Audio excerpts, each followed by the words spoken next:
আসসালামু আলাইকুম। ছোট বড় ভাই বোনেরা কেমন আছেন সবাই?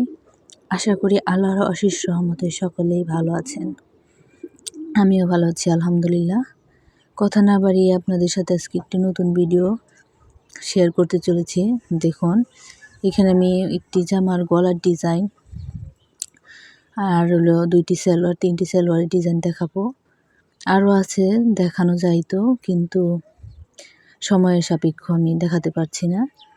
তো এখানে দেখুন একটি ভি শেপ গলার ডিজাইন কুচি দিয়ে বসানো হয়েছে। লেসটি তৈরি করে তারপর ভি শেপ আকারে এটা বসানো হয়েছে, মাঝখান থেকে কেটে বসানো হয়েছে। যদি এটা সেলাই ভিডিও দেখতে চান তাহলে আমাকে বলবেন, আমি নিয়ে আসার চেষ্টা করব।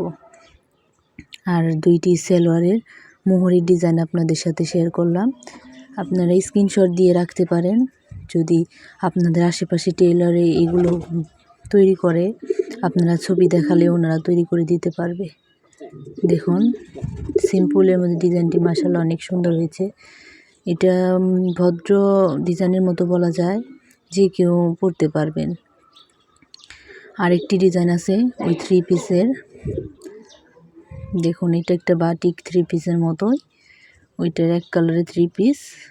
ওইটার মধ্যে বাটিকের যে কাপড়টা ছিল ওইটাই জয়েন করে দেওয়া হয়েছে। একই মডেলের মধ্যে কাপড়টা আলাদা।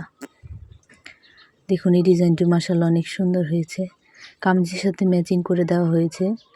তো আপনারা বলবেন ডিজাইনগুলো কেমন হয়েছে। আপনারা আমার চ্যানেলটিকে এগিয়ে নেওয়ার জন্য প্লিজ সাবস্ক্রাইব করে পাশে থাকবেন এবং শেয়ার করবেন, কমেন্ট করবেন, লাইক করবেন। আপনাদের কাছে এইটুকু অনুরোধ।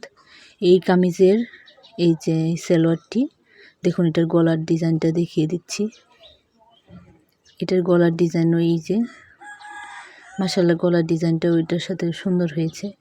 এই কালারটা দিয়ে ওই পায়ের মোহরের কাজটা করা হয়েছে। আর এখানে আরেকটি সালোয়ার আপনাদের সাথে দেখিয়ে দিলাম। চিকেনের এই পায়ের মোহরিটা করেছি আমি। দেখুন, মাশাআল্লাহ অনেক সুন্দর হয়েছে, ফিনিশিংটি অনেক সুন্দর হয়েছে। আপনারা এইভাবে করে নিতে পারেন। জাস্ট আইডিয়াটা আপনাদের সাথে শেয়ার করলাম আর ডিজাইনটি শেয়ার করলাম। অনেক সময় ডিজাইন খুঁজে পাওয়া যায় না কাপড় চোপড় তৈরি করার জন্য। আজ তবে এই পর্যন্ত। আল্লাহ হাফেজ। আসসালামু আলাইকুম।